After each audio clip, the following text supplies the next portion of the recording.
This is Lash LaRue, and you're shooting the poop with my buddy here, man. Keep watching, keep listening, and keep downloading. Hey, the gang's all here. La la la la la la la la la la la. That's all I know. So What? I don't even know what that is. That's awesome. Let's fucking go, dude. Now I'm amped. And now I want to listen to Our Lady Peace. Oh yeah, a little are you worried? Did you not lie? How much do you take? You have me, you're in love. Yeah, I remember that shit, dude. I listened to that a lot when I was a kid. Dude, I can't imagine you listening to that. Sorry, DDJ. Roll the video. Welcome to 5-Star Takes, motherfuckers.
I'm sorry, I just couldn't keep a straight face after that just amazing vocal performance there, Isaac. Sorry, my bad. All right, hey guys, welcome. This week we're talking about Warped Tour. The Warped Tour, Lollapalooza, and the Grand Ole Opry. Wait a minute. I thought we were doing 5-Star Takes. This ain't no music show. This is a show about wrestling. Oh man, shit. All right. I can switch. I'm trying to take DDJ to Rolling Loud. Anyways, yeah, this is definitely about wrestling. Sorry, guys. What's going on, boys? Man. You know, we're not like those other boys over at Shooting Shit, which you can catch them almost every Friday morning on YouTube and our Facebook page here, where you can find our show and stuff. But we tend to go off a little. We can go a little bit off the rails, but not as much as they do. But you're gonna have to tell me more about this rolling tour or whatever after we're done recording here. Oh baby, I'll tell you all about Van's Warped Tour, man. 2012, 10:30 a.m. You're in a mosh pit on a Thursday. It was crazy. Wait! You're gonna take my 44-year-old ass who's had 2 knee surgeries to a mosh pit? No. You and I are going to Rolling Loud. That's a totally different. Oh, okay. I was gonna say yeah. For me, I'm out. Yeah, no, and come on, remember, bring me to the mosh pit. Throw me around. We can do some mosh pitting. Come on. You remember, man? You remember that? You remember that, DDJ? You remember the Adam Sandler album, that? The Goat? Honestly, Goat? No, I don't. How do you remember the Adam Sandler album? Because I listened to it a million times, and there was a goat, and there was an old man that beat him up, and he just wanted to go to a concert, the Ragu Festival, and get thrown around in the mosh pit, man. Wow, an old goat beating up a guy. That sounds a lot like the goat got beat up by the old man. The old man was a drunk. Well, regardless, that still sounds like something that would take place in the hills of Scotland. Yeah, might very well. I've never been to the hills of Scotland, but you know what? Who has been there? WWE. They've been to the hills of Scotland, haven't they? Because they had a clash. They sure have. That's a segue, man. That's a 5-star segue. That's a save right there. Nicely done, shit, my phone. All right, well, we're going to go into God. We're doing great. This is a good start. Man, TDJ, you got it? You good? I'm good. I'm just worried about Shane over there. I'm a little worried too, man. Oh, I think he's gonna be all right though. It's been a day, man. So, what'd you guys think of the Clash at the Castle? I liked it. Did you watch any of it, Isaac? Yeah, dude, I didn't think so. I am so bummed I didn't get to watch it, but my between my car blowing up and then having to cook for a wedding, I don't know if DDJ fully knows this, but when I first met Shane on the old interwebs, I was a pit master. I was roasting pigs for a barbecue truck that I ran, so I was roasting like 4 pigs a week, 2 times a week, like 30. Wait. When you say roasting pigs, that's not like code for something you do with women, is it? No, not this time. No, not this time. Yeah, no, really just DDJ. Cooking. He's talking whole hogs, man. I mean, spit roasting them, doing crazy, doing acid at 3 a.m. I remember it, dude. He would message me like, "Yeah, dude, I took 3 tabs of acid." I was like, "Isaac, I never did that. I only take one. It's 1:30 in the morning. What are you fucking doing, man?" He's like, "Oh yeah, dude, I'm just chilling in the woods roasting a hog." I'm like, "Okay, dude." Yeah, 2 usually. Yeah, so I'd be roasting pigs, and I got really good at it. And my one of my friends asked me to roast one for his wedding, and I haven't done it in a while. And not that it's hard, but man, so that it's definitely there. It's not simple, man. It's not like it's hard, but it takes a lot of energy and a lot of patience and time. Yeah, and I slept for 3 hours Friday night. Then woke up at 2, drove over to his place with the pigs, got the fire started, and then I worked straight from then until I got home at 10 p.m. So it was like a 20-hour day on 3 hours of sleep. And I was like, you know what? I'm getting too old to roast pigs, so I'm officially retired. That was the last. Oh man, you never do it again. You heard it here first. Isaac's no longer going to be roasting pigs. All right, man. What what if I get married or something? Would you roast a pig for me, bro? Call it a special favor. Jesus Christ! I'd have to have a friend help, man, because it almost killed me, bro. If I didn't have to do anything else but roast the pig, then maybe. But that was too much. I had to cater the whole thing, and I was damn. I burned 6,600 calories and fucking walked 14.5 miles and 32,000 steps on Saturday. Anyway, so I was pretty busy, so I didn't get to watch the Clash at the Castle. I got to watch the Clash of the families as the 2 people got married. So, but congrats to the lovely bride and groom. Shout out to the bride and groom. Yeah. But anyways, talking about the real Clash, I thought it was a pretty decent show. We got it was another one of those international crowds that almost makes you feel like you're watching a soccer game versus a wrestling show. I still feel like France is the crowd to beat. Oh my God, that crowd was incredible, man. The French crowd. Yes. Yeah, I said I'm in the minority that they actively annoyed me, but I get that. I think DDJ, I think your screen froze up, but I can still hear you just fine. And you're frozen in honestly a beautiful pose. You look great. Oh, yeah.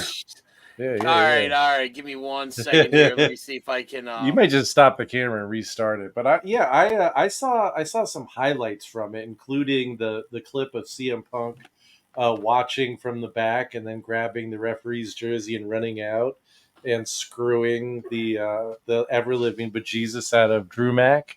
Which honestly, I thought they did a really good job with that, the way they filmed that, because you kind of couldn't tell it was Punk until the very last second. They just shot it perfectly. No, for sure. As soon as he slid in, though, I was like, huh. You know what I mean? I'm like, this is weird. I'm like, that's Punk. You know what I mean? And then right after, you get the 2 count, you're like, yeah. But they did a great job with it. And watching the video from that fan up in the up in the nose. Fuck you, CM Punk. Fuck you, CM Punk. Oh, dude, so I was good. like, I felt so at home with that woman. That was awesome. It was funny. That's what I would have been doing. Yeah. I'm back. And the CM Poop sign with CM Punk signing it was very funny. I think that's a little bit older, though. That's older because that was from, I think, when they were doing where Drew was in the suite and Punk was going up there or whatever. They kept missing each other and stuff. But yeah, no, that was still a really cool moment. I'm actually anxious to see, because one of the things that happened as a result of that match was Drew quitting. And for those idiots out there that still believe wrestling is real, he really didn't quit because he just signed a new contract. But it's going to be interesting because Punk's going to be on at SmackDown, which is actually. I was going to say he's going to be on fucking SmackDown this week. I'm like, I don't know why he quit. He's going to show up and beat him up. And SmackDown is in Chicago, and you going? I will actually be there with Mrs. DDJ and my son to be his first WWE show. So he's really excited about it. I was about to say this is his second big wrestling show. Yeah, we all know where the first one was. In the suite, dude. In the suite. Yeah. God damn, dude. The suite that started it all, man. Yep. Holy shit. And to his credit, that All Out 2021, he made it to about halfway through the main event, and then he started to go. And my wife, because she didn't want to carry my son, who was 6 at the time, down, because again, we were in the upper level suite, so she would have had to go down 2 levels, carry him out to her car, and then fight traffic. So she's like, he's fading, and I'm like, all right, we're going now, because she didn't want to carry him down the steps. And thankfully, she got him to the car. He was able to walk to the car, and they were able to get out of there before the traffic got too bad. Nice. But yeah, we're going to SmackDown. I'm really excited for my son because he's been taking a little bit more of an interest in watching, wrestling with me. And he's actually been getting into watching baseball with me too, because we were just up in Milwaukee to watch my Brewers play against Cincinnati. And that was part of my father's. How the hell did you become a Brewers fan? You got 2 teams in your area. You know what though? He doesn't like either of them. Oh, I'm not a Cubs fan by far. I was really into the Sox for a while, but much kind of like what you're going through with the Oakland Athletics or Las Vegas Athletics or wherever the fuck they're going to be called. Sacramento for a while. Sacramento. I've just gotten tired of that, the way that team's being run, and just it's bad, and it's just. So I went to a game up in Milwaukee. It was my first time up there, and last summer was my first time up there in about, I want to say 6 years, I believe, 5-6 years. And I went with my friend Patrick. I'm just like, hey, I want to go to a Brewers game. You want to go with me? He's a Cubs fan, but he just went just to go and stuff. So we went. Fun. It is, and then. I was talking with my nephew Adonis about it, and he's like, yeah, I really, he watches them all the time.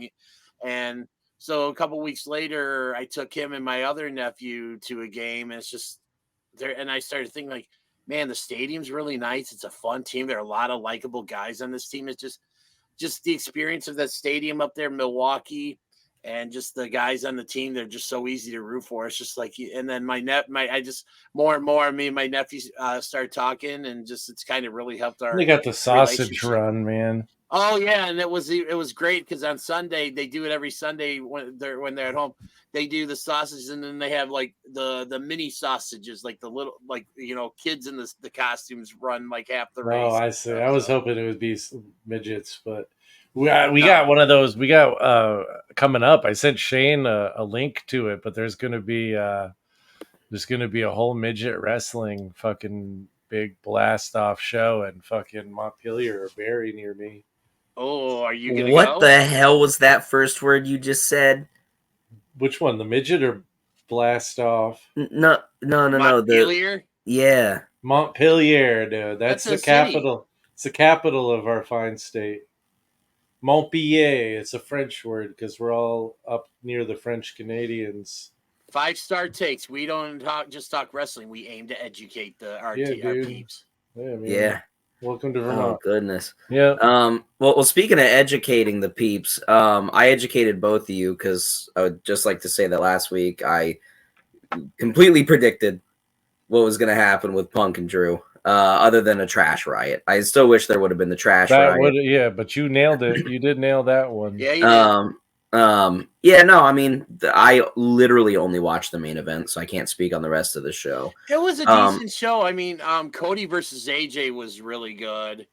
Then you had the women's matches. Piper Niven had a good showing in a losing effort. The women's tag team championships changed hands with the Scots Isla Dawn and Alba Fire. winning. Kaylee Ray. Yeah, they won the women's tag team titles. They didn't actually pin the former champions Bianca and Jade. They actually got the pinfall on, I believe it was on Zoe Stark, and that was a good way to get the titles off Bianca and Jade, and still kind of not weaken them. And there's a bit of a moment. Jade got a hot tag, and I think she went to jump off, do a springboard off the top rope and slip. But I guess apparently there's a report or something that I guess a lot of the wrestlers weren't fans with the way how loose the top rope seemed to be. Well, Because didn't Damien get caught up in Yeah, it? he got caught we'll get up. there. Yeah, Yeah. going back talking about the main event, he got caught up, and from what it sounds like, he actually more of that the way he sold that, and I guess he got a lot of praise backstage for selling that, the selling he did and stuff. But Yeah, it was a decent show and stuff. It was, these premium live events have been cooking. It's not like they're trying to cram too much. I mean, you're getting about 5 to 6 matches in a 3-hour show, but it lets them flesh out and tell a story and stuff. I mean, I kind of like it. I don't, sometimes a little too much just for 12 matches just for the sake of getting 12 matches in a 3-hour show. It doesn't work. And I think WWE is showing that less is more. It feels like the old NXT booking. Yeah, that's what I was gonna say. That's the old take for Especial, man. I mean, that was what made those shows so great, is that you were like, all right, man, like no matter what, we're gonna get at least 3 fucking banging like 25, 30-minute matches. Well, and like the bottom line is that it always feels like a kick in the nuts when you like buy a pay-per-view and then there's 9 matches in 3 hours. And they've spent like weeks of TV time telling a story, and then the pay-per-view match that you paid $50 for back in the day is over in 8 minutes, and you're like, "What the hell was that?" Like, exactly. What the fuck, man? Who cares? That was a Raw match, and you just, you don't really get that at all anymore from WWE. No, their pay-per-views are almost always. I mean, they've been. This is probably the best streak they've been on in the history of the company as far as quality of premium live events. Like, I can't think of another string of premium live events from them where they were just consistently putting on not just interesting storylines, but great matches. I mean, going back, I don't know if the company has. Go ahead, DDJ. Sorry, I was just gonna say. That, and this was something that just kind of popped in my head as Isaac was talking. I honestly would agree with that, and I'm including the Attitude Era, and I feel like big time, because I feel after such good after we did such good shoot, my opinion of the Attitude Era's pay-per-views. Honestly, the pay-per-views, like, they fucking suck. All of them. They're really bad. They're horrible. There's some WrestleManias that are good, but you know what? Is that the majority of the WCW pay-per-views from that same time span are way more entertaining as a whole. Even though a lot of them are dog shit as a whole, they're entertaining, and they have almost always at least 2 or 3 like really good matches. No. The Go Fuck Yourself Cruiserweight matches, it rules. There's like at least 2 of them on most shows from like 96 and really until the company ended. And then you usually get like a big Steiner beating someone up kind of match. There's usually a meat slap and meat match, and then there's just the NWO Hogan garbage, and the rest of the card, man. But what WWE is doing right now is special, man. It is. It really is. And I wanted to go ahead, Shane. I wanted to take it a step farther and just say I don't think the company has ever been on this big of a roll that. Obviously, you can't include, ratings and all of that, but who fucking cares? As far as quality of their entire product, including NXT, there's never, I mean, it's an all-timer run, period. Like, and I feel like the thing is when comparing this to the Attitude Era, I feel like, because I've said this before, I think I've said it on 5-Star Takes. I know I said it on Shooting Shit, and I've said it in various other, wrestling groups, things like that. to me, the Attitude Era did not age well at all. Nope, it did. It was great. It was great live because it was like it was ethereal. It was something different, and it was like very brand new, and it was also like there wasn't as much. Like you didn't know about all the bullshit going on. Like you could just focus on the story, right? Right. And so like there wasn't this extra layer of having the internet and the dirt sheets. I mean, there was a start of that, but it, it was like it was a little more simple. But honestly, I think it was definitely more simple, and I think that's why it works so well. Yeah, but I think the closest WWE has ever been to this was maybe Ruthless Aggression. Yeah, I mean, but there were definitely good things about the Ruthless Aggression era, and like it was definitely like if you look at eras of the company, it's got to be in the top 5. That's what I'm saying. Like right now, like I think the best era to compare it to is Ruthless Aggression. Yeah, no, I mean, where like that there was a lot of good pay-per-views, but it was still nothing like this, where it was just and the thing is a lot of these premium live events, I feel like when we, you know how we just said, okay, 25 years ago, 25 years later, the Attitude Era is really not held up. I feel like if we're still around doing the show, let's say in 2050, which holy crap, I would be 70, and stuff. But I feel like if we're doing this show in 2050, we're gonna look. Spoiler alert: they weren't. But I feel like if we're doing this show, we would look back at this era now that we're going through, and we would say that a lot of the content has held up because, again, the overall quality of the matches plus the storytelling is so much better now than it was back in the Attitude Era. Yeah, and it's just it's the right mix. I think Isaac, honestly, the more I'm thinking about the Ruthless Aggression era really is the era to compare this to because it's a little edgier. They do some some crazy stuff sometimes. This whole live thing is had a lot of Vince stink on it.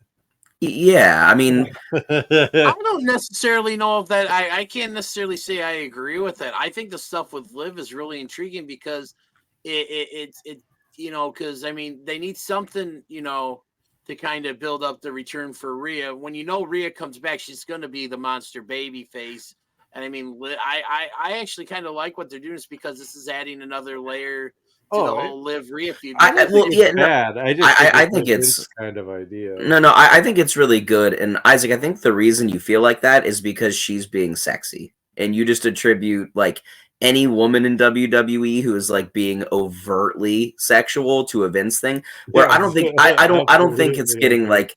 I don't think it's getting handled like that, though. You know what I mean? Absolutely not. So why don't you go and be a real slut there, babe? Bark like dog. Yeah. No. I mean, where this is, she's like being like predatorially sexual and not like she's the Mrs. Robinson of the WWE right now.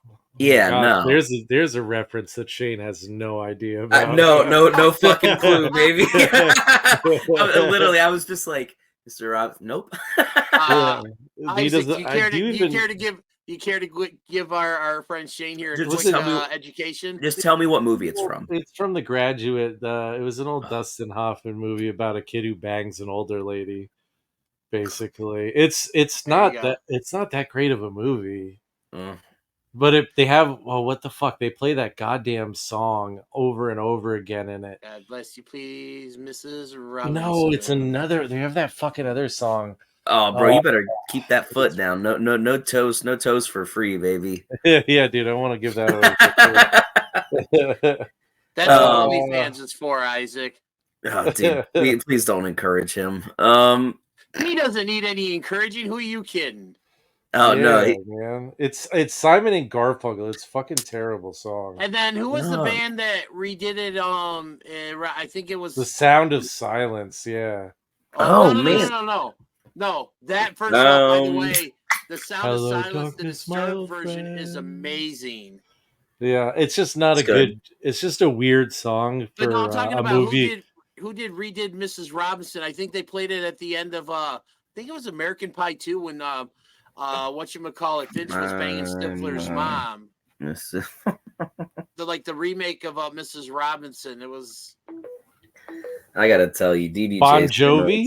Banging Stifler's mom. There's a Lemonheads one. There's a Bon Jovi one. Maybe it's Lemonheads. Hold on a second. I'm gonna look it up here real quick.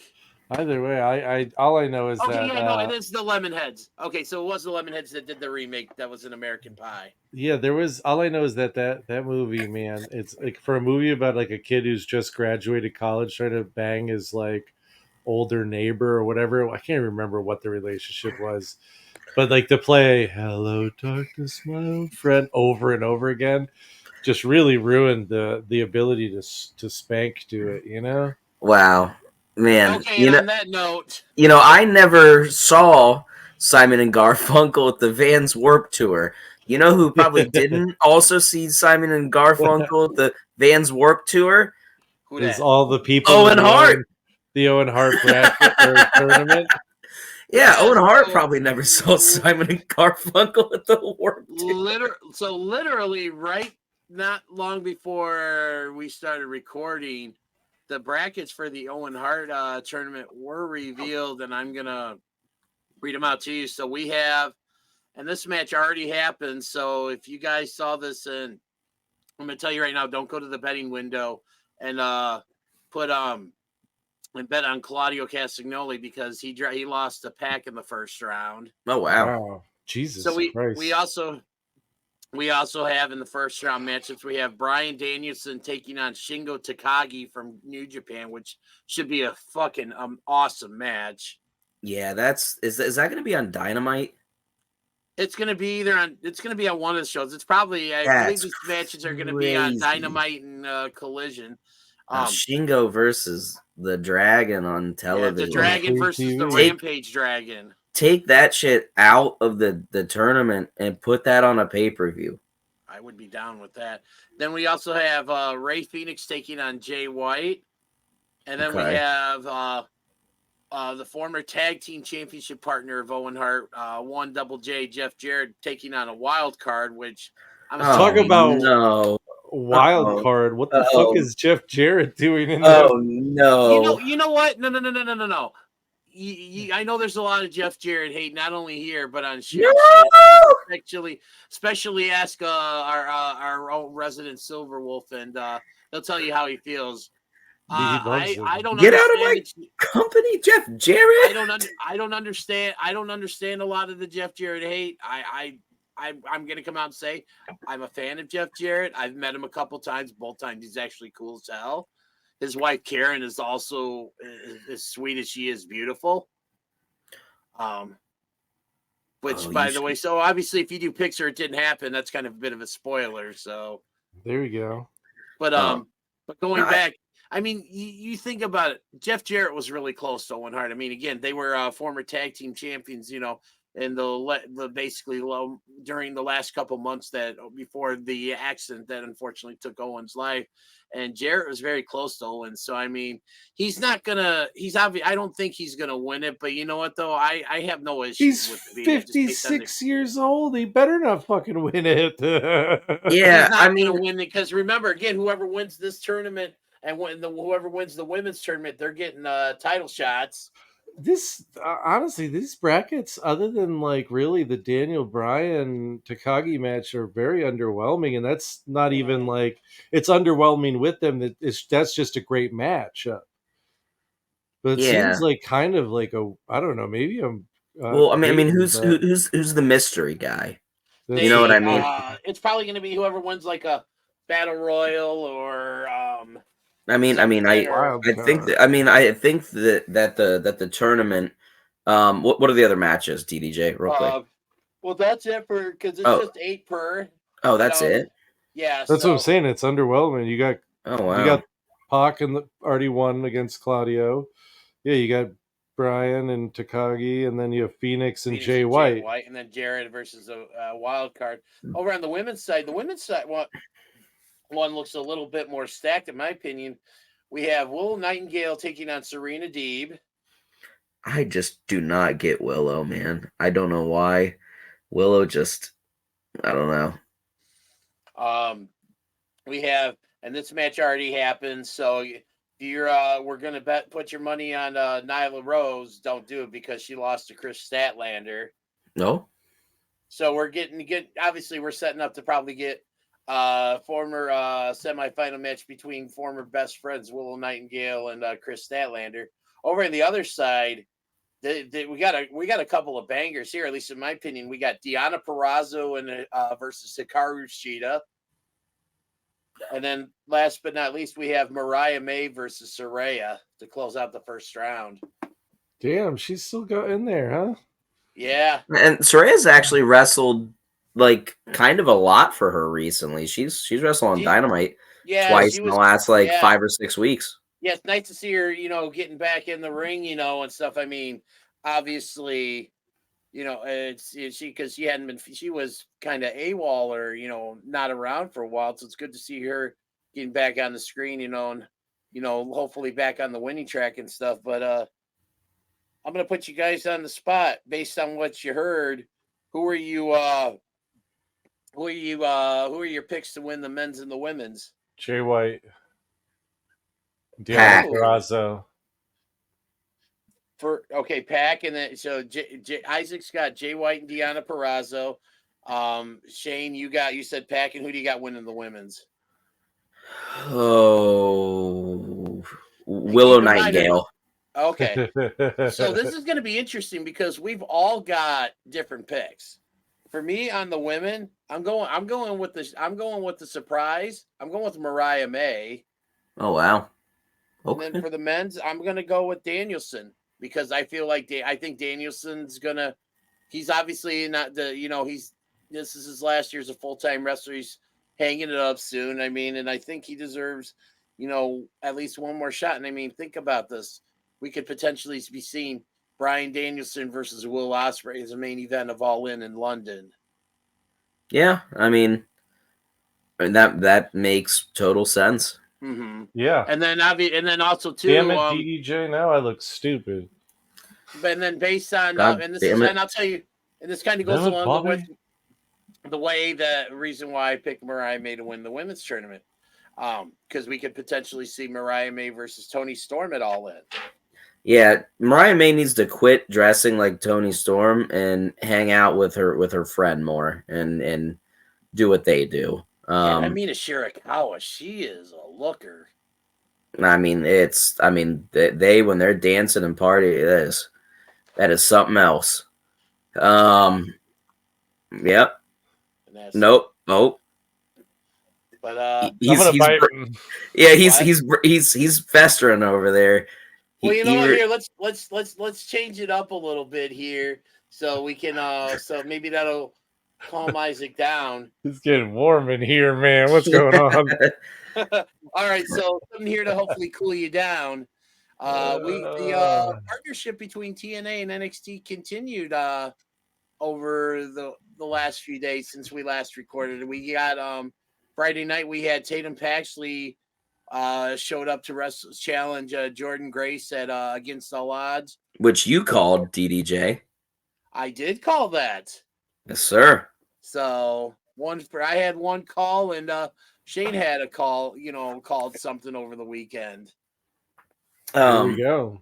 And but we had that, and then the partnership continued with the battle royal that we saw on Tuesday to determine Trick Williams' next challenger for the NXT championship, as we saw one Frankie Kazarian, and then we also got the Joe Hendry entrance and speech and sudden elimination. But I'm going to turn this over to you two guys because you showed me, Shane, before we started recording, the conversation you had with Isaac when Kazarian was, you guys actually discovered Kazarian was in the Rumble. And for those that are going to be watching this is actually going to be up on the screen. So if you guys kind of want to, I'll do a little play-by-play. Let's go. A little play-by-play here. I just gotta pull it up here while you. So NXT opens and they go right into this battle royal. There's like two entrances. It's Javon Evans and they Ethan give Page Joe. got Ethan Page got Yeah. an entrance So too. so there's three. Yeah. So they gave Ethan Page an entrance, and then they give Joe Hendry an entrance. So Joe Hendry cuts a pretty damn good promo. He gets insta eliminated by Kazarian too. Yeah. Well, yeah, and that's what makes it even funnier is because I was messaging you about the promo, and I totally missed it. Yeah. So this was a big just clusterfuck of a battle royal. I mean, everybody started in the ring at the same time. It was hard to tell what was going on for the first 5 to 6 minutes. So 5 to 6 minutes goes by, and then I look, and I was like, man, when did Frankie Kazarian get in the match? What the fuck? What the fuck? And I was like, holy shit, they gave Frankie Kazarian the jobber entrance. I really can't believe this. Then I knew Isaac might not realize who Frankie Kazarian was, so as I do when I do remember Kaz though. When we watch NXT, I'll kind of try to like fill him in a little bit on who the person is if I'm pretty confident he's never seen them. So I just explained who he was, and I took 4 screenshots of all of his championship matches on Wikipedia and sent it to him. And then I ended with, man, they gave him a fucking jobber entrance and a battle royal. That's incredible. Ouch.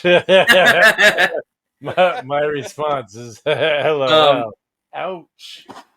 Yeah, so that was honestly incredible. I laughed for about 5 straight minutes last night. And then I think there's something that Isaac wants to talk about. Really made him mad in the battle royal, and I think NXT kind of rectified it the rest of the night.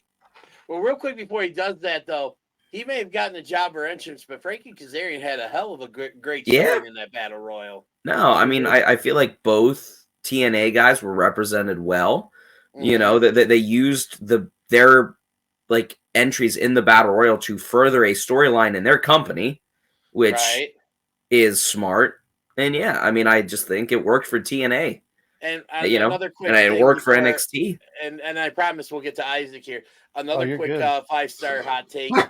I already feel like TNA has benefited more from this partnership with NXT in the couple of weeks this has been going on than they did the entire partnership that they had with AEW back in 2020. Oh, 1,000,000%, because Kenny Omega just came on a show and beat everybody up for a year. Just totally shitted on the whole company, man. Yeah, he did. So, all right, Isaac. As soon as Ethan Page came out and they battled to the back, I was like, oh, he's winning this. Ethan Page is obviously winning this. And throughout the match, they kept lower and lower. I was just messaging you. I was like, man, he's gone. I'm telling you. And I was like, no, he's going to come back. Of course they're going to do it. And I was like, no, I think he's just gone. And they finally get down there, and when he wins, I'm like, what the fuck? Where's Ethan Page? And I guess he came back later and was like, I never got eliminated. What the fuck? He made me fucking crack up. He was yelling at Ava in the back, and he was like, the match is still on. The battle royal is still happening. I'm still in the match. I didn't get eliminated. And he looks at her and he goes, what are you gonna do about it, dude? I love it. Man. I fucking love it. Who was it that did the thing? It was, I want to say, a few years ago in a Royal Rumble. Like, he kept saying he was still in it or in a Rumble or something. That was Curtis Axel. Thank you. Yes, that was the Royal Rumble, I think, or something like that. I just get one on DDJ. You did. You did. I just got one on DDJ. Holy shit! Was that Axel during Axel Mania? Yes. That was what led into the Axel Mania. I think that's what led into Axel Mania, though, because it was like, I feel like I think because he was like, I've been in the Royal Rumble for 72 hours, blah blah blah, and then it kind of led into like Axelmania, like I'm gonna get a match at WrestleMania because I never got eliminated from the Rumble. I think that's how it was. It's awesome. So I don't know if it's been confirmed or not, but there was an incident in the crowd last night on NXT. There was, I mean, if it was set up and it was like it wasn't a shoot. They did it so well because I'm watching, and then you can see people kind of point, and then you just see every security guard run up, and then you can just tell people are scuffling. I saw that, and it's definitely not a setup because they wouldn't have even let that part get on camera. There's this, from what I understand, there's this angle with, I believe it's Brooks Jensen. Yeah, like, okay. Yeah, and that's who that was, because like I saw him on like the upper right hand corner of the screen, like he's trying to get at, and they got him. So I think it's this thing where like he's trying to get it, like he doesn't wear it's some angle, but no, it was Brooks Jensen. I did see that. So, it is okay. Jensen. So, you know Brooks Jensen, Isaac? I have no idea, but that's who it was. They got videos of it. So here you go. This he was in a tag team with Josh Briggs. Yeah, with Josh Briggs, the big white guy from that triple threat match from WrestleMania weekend. That was awesome. Yes. He was in a tag team with him, and then they hung out with Fallon Henley, and then they just randomly like they all went their separate ways. Yeah, just 6 months ago, they were like, "All right, team's not working. We all got to go," and then they just split up. And I was like, "What the fuck was that?" Fallon they are former Henley NXT is tag team champions. Top tier in NXT for me, man. Yeah, Fallon is something else. And also, too, do you know who Brooks Jensen's father was? Jama Jensen. Who? Bull Buchanan. No shit. Oh, I didn't realize that's his kid. Yeah. Wow. Oh, I didn't realize. I knew that. I knew I heard that his kid was somewhere in NXT. I didn't know that. Okay, that's cool. Well, regardless, they did a hell of a good job with how they set it up and the way they reacted to it, because I was like, I really can't tell if that's a shoot or not. Yeah, Shane messaged me. He's like, I think there might have been a fight. Yeah, no, I mean, because if there would have been if that was legit, that wouldn't have made camera. That little bit would not have made camera. No, I know, but still, but like. Again, with it being an NXT, right, and that they have less cameras, and who knows, you know what I mean? Maybe, again, a little corner, and then they stop showing it. It's not like, I mean, they showed like 3 seconds of it. Who knows? Maybe somebody got caught napping. That's true. So, but hey, as long as you can blur the line, that's good enough. You know what I mean? Yeah, no, that's what makes it good. That's what you're going for, And NXT is really, really good. It is really, really good. Right it now. is. It is so good. To me, and I said this again, and I've said this for a long time. Honestly, I want to say for at least the past year or so, NXT to me has been the best wrestling show on a consistent basis every. Oh, it's my favorite to watch every week. It is mine too, and stuff. So, so we got a couple more things here. Isaac, do we want to do your little segment, or do we want to go? Do we want to save that for the end? I don't care, man. Picks or it never happened. Hit that music, baby. It's time for Picks or It Didn't Happen with Isaac. Hey, that's me. That's me. This week I said, have you ever gotten a picture with the dentist doctor, Britt Baker? DMD? DMD. He has to have. Damn titties. I don't.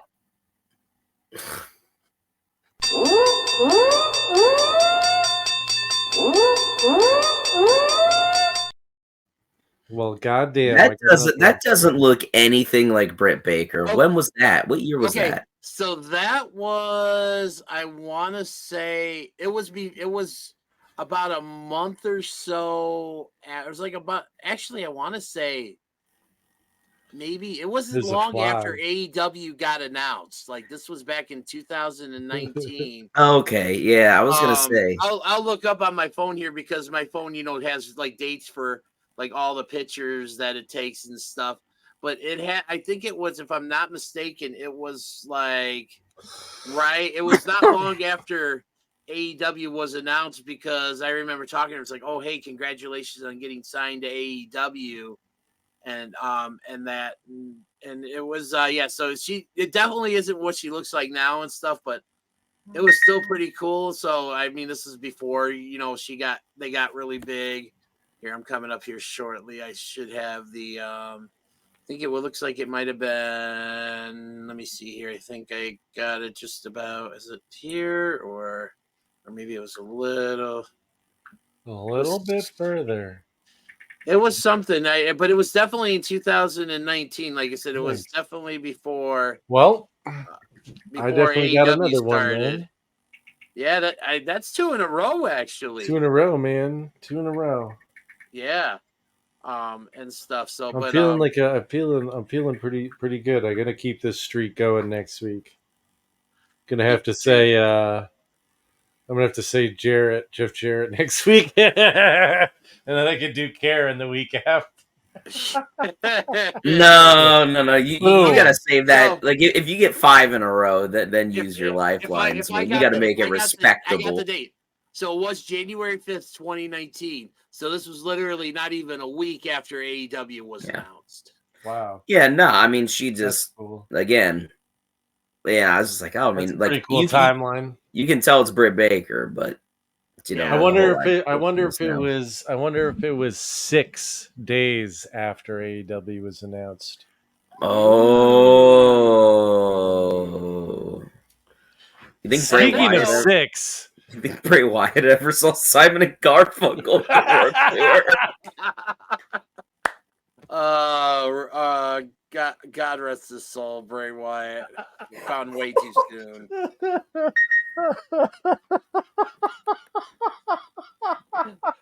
These two have broken themselves. Shane broke me. I'm just trying to imagine Bray full gimmick at Warped Tour. Instead of a lighter, he's just holding up the lantern. Oh man!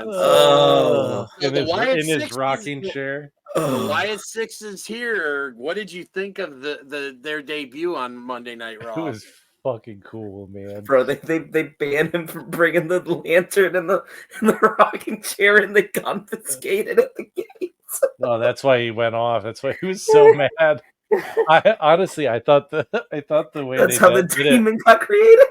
Was they set it off, man. That was the dark thing that set him off on his back. Okay, I'm back. I'm sorry. Yeah, it ruled. Go ahead, Isaac. Well, I mean, you sort of knew it was happening that night. And so when the lights started flickering, you're like, okay, how do they handle this? And they fucking, dude, it was fucking weird and creepy. They just killed everyone. There was people, blood, and I mean, Jesus Christ, the blood all over that case. And then you have fucking dead fucking Chad Gable. They killed his ass. Yeah. And I don't know, the introduction of each character was really cool. Them coming together at the end. Imposing, yeah.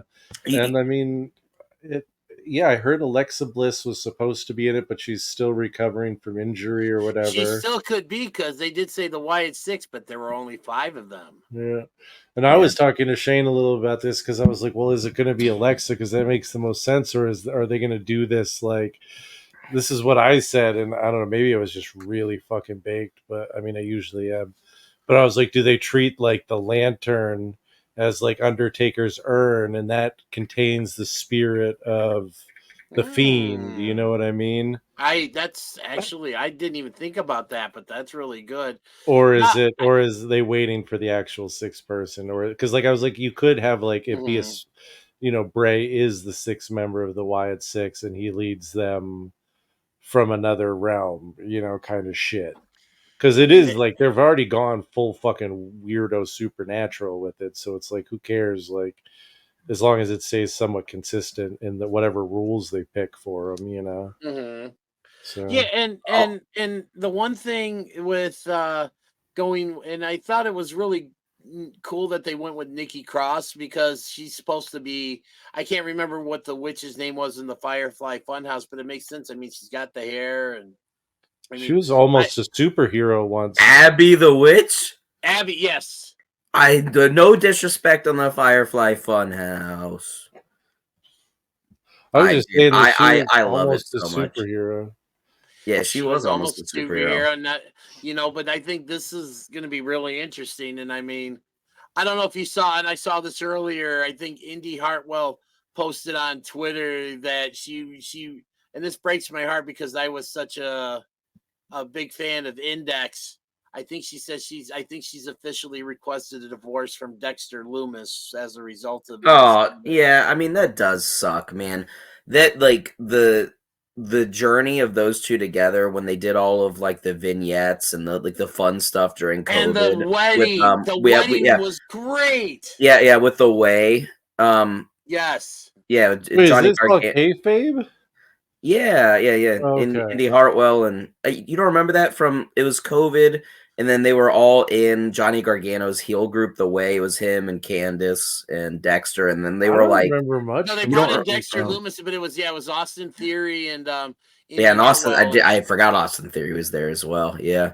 Mhm. Yeah, that rolled. I don't remember that. I'll tell you my favorite part of the Wyatt Six debut, and it's something we've talked about. Dude, the camera work was so good. The one continuous shot where the cameraman is just like Yes. wandering around Yes. backstage, and then it you know because they just filmed everything the same way. It was like destruction in like 10 seconds, about 5 seconds of just looking at the person, and then he started walking again, and you could just see like the path that they carved, rather than if this was Kevin Dunn bullshit, there would have been 18 camera cuts. It would have cut to each room, and you're just like, okay, cool. They would have filmed most of it ahead of time. And it was just so cool how they did, like they literally destroyed the the gorilla position. The lights are flickering, like there's sparks going off, and like literally everybody was like laid out. Like you said, they killed Chad Gable. I don't know if I couldn't pick up on a lot of the people that were down, but Braun Strowman apparently got was one of them. Gunther, I believe, was out.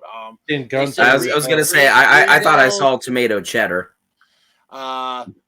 Regal, I believe, was out. I think there's even reports saying that possibly Triple H was one of the casualties as well. I mean, if that's the case, and if they start showing up all beat to shit next week, that'd be cool.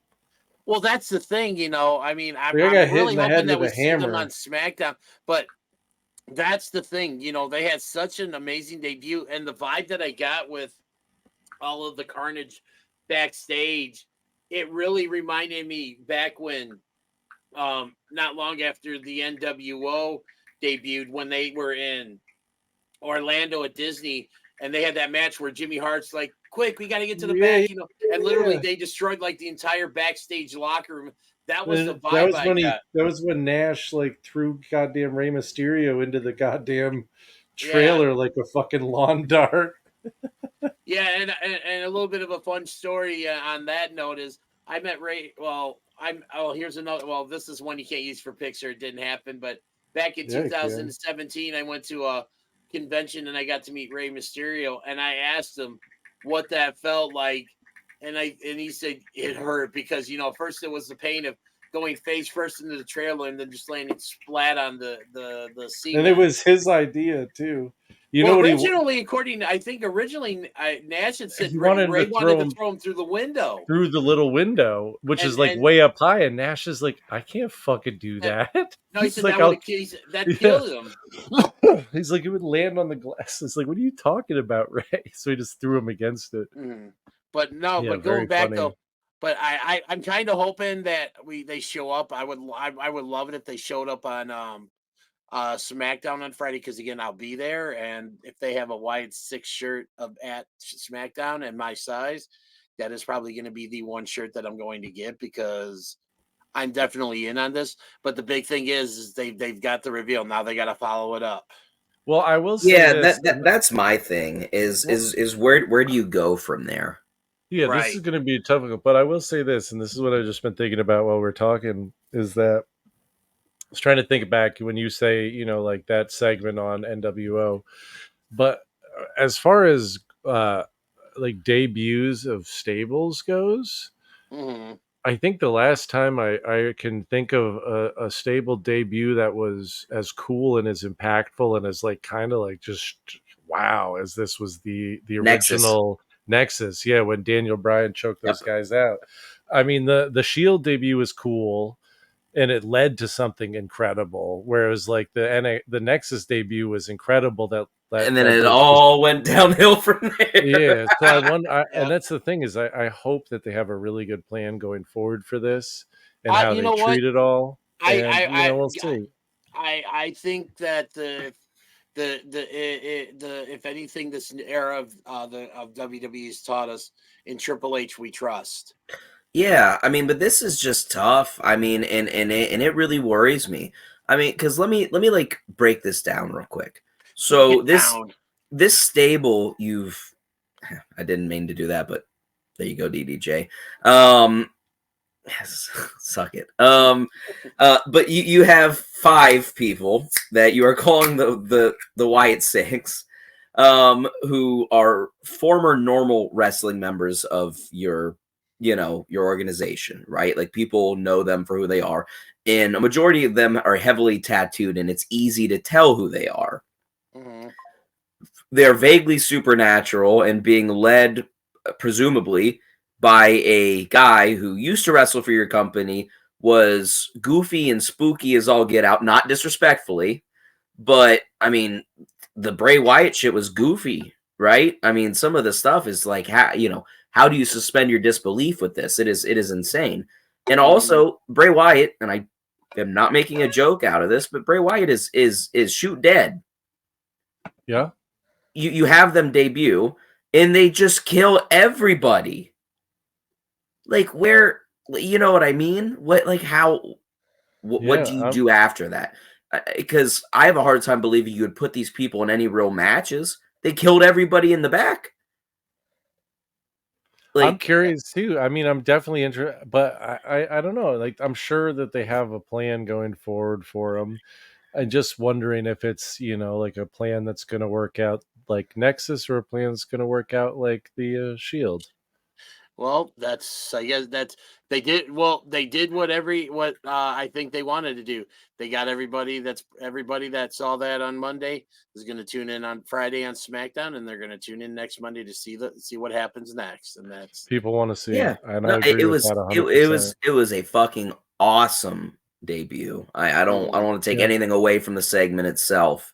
Yeah. And again, and who knows? Maybe I'm just skeptical because of years and years of the best thing about Bray Wyatt kind of being like the Nexus, which was his debut whenever he would come back. And then from there, it would just trickle and trickle and trickle. And, and then you'd end up with him leaving for... He had that one return when he... what was it? Was it at the Royal Rumble when he returned? What pay-per-view did... The one right before he passed? When he finally, he had been gone for a while. Yeah. Oh, it was extreme. It was Extreme Rules of 22, I believe. Yeah, and then he cut that promo where he was like, you all save me, and it was super emotional. Yeah, that was the beginning of his last run. Yeah, that was a great return. But again, 100%. Again, they didn't do much with him. So. Well, that's the story of his career, man. His last freaking match was it was just insane to say, is the Mountain Dew Pitch Black match. Yeah, that was Bray Wyatt's last match. Oof. Well, that's not a 5-star take. That's a 5-star downer, man. Well, you know what? Speaking of downers, that's we've reached the end of the show this week, boys.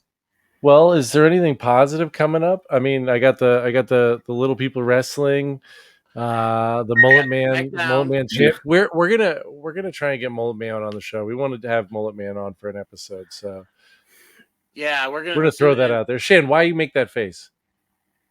I was just thinking about whether or not Mullet Man had ever seen Simon and Garfunkel at the Vans Warped Tour. Hey, you know what? That'll be something we can ask him when we have him on. We'll ask. I don't think Simon and Garfunkel have ever done the Warped Tour, Vans Warped Tour. I mean, me neither, but it could have happened. I don't know, man. Hell yeah. Well, I mean, freaking Avril Lavigne played the Vans Warped Tour. Oh my god. Is that Skater Boy? Is that her? Hey, yeah. You, I don't like your girlfriend. That's right. No way. Thinking. Hey! Well, got him. Well, goddamn, boys, we did it.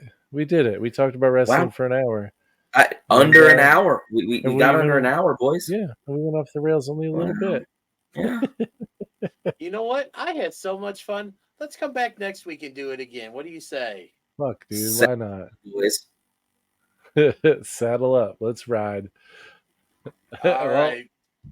Thanks everyone for watching. We'll see you in about a week.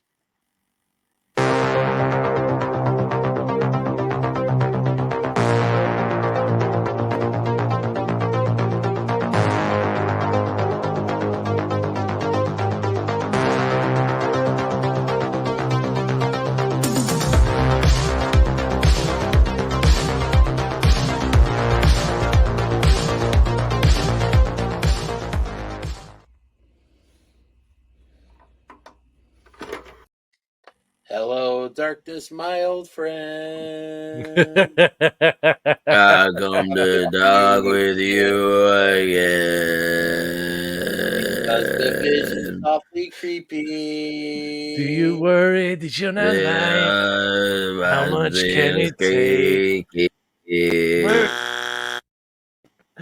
You need someone to hate. Yeah, shout out Van's Warped Ordinary Tour. boy. I want to see the mosh pit from this side to Ordinary this side, and in the front and the back, and in the fucking middle, Ordinary's fucking just this not shit good up. enough today. This song is called The Sound of Silence. Van's Warped Tour, Burlington, Vermont. Yeah, you remember that shit? I love that shit. Burlington, Vermont, Warped Tour. We got you, man. We're there. You ever get in the mosh pit and show them the moves, Isaac? Oh my god, dude! Throwing those elbows. I'm like ludicrous, man. I give him some southern hospitality. You wanna show me? I kind of want to see one of your elbows. One of my no, elbows? like get up and mosh pitting. Yeah, there you go. Legends of the Ring Sting, man. This is a great figure, old school figure. Looks great. It's Sting! Old school Sting from WCW. Guys, you know us, 3/4 of the Shooting Shit team, and we're here with a listener just like you guys. This is Jimmy from Super Powers Comics. My friend of almost 20 years. He's known him since you were 12. If you know people in Chicago, you probably know Dennis because he knows half the town, of course. But shooters, if you need action figures, comics, wrestling memorabilia, we just showed you Sting. Superpowers Comics will put up their QR code so you can get a good look at everything they have coming. Give it a shot, shooters. Get your superpowers on and get your comics from our friend Jimmy, who listens just like you.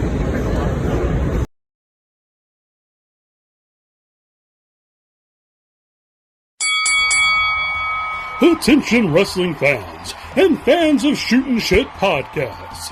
You can now be one of the cool kids by going to ProWrestlingTees.com and buy the official Shootin' Shit t-shirt. Buy it now and be there at ringside. Be sure to check us out on YouTube at www.youtube.com/@SHOOTINGSHT. Find us on Facebook at www.facebook.com/groups/SHOOTINSHT. Check us out on TikTok at SHOOTINSHIT. And you can buy your official Shootin' Shit shirt at www.ProWrestlingTees.com/SHOOTINSHT. And thanks for watching.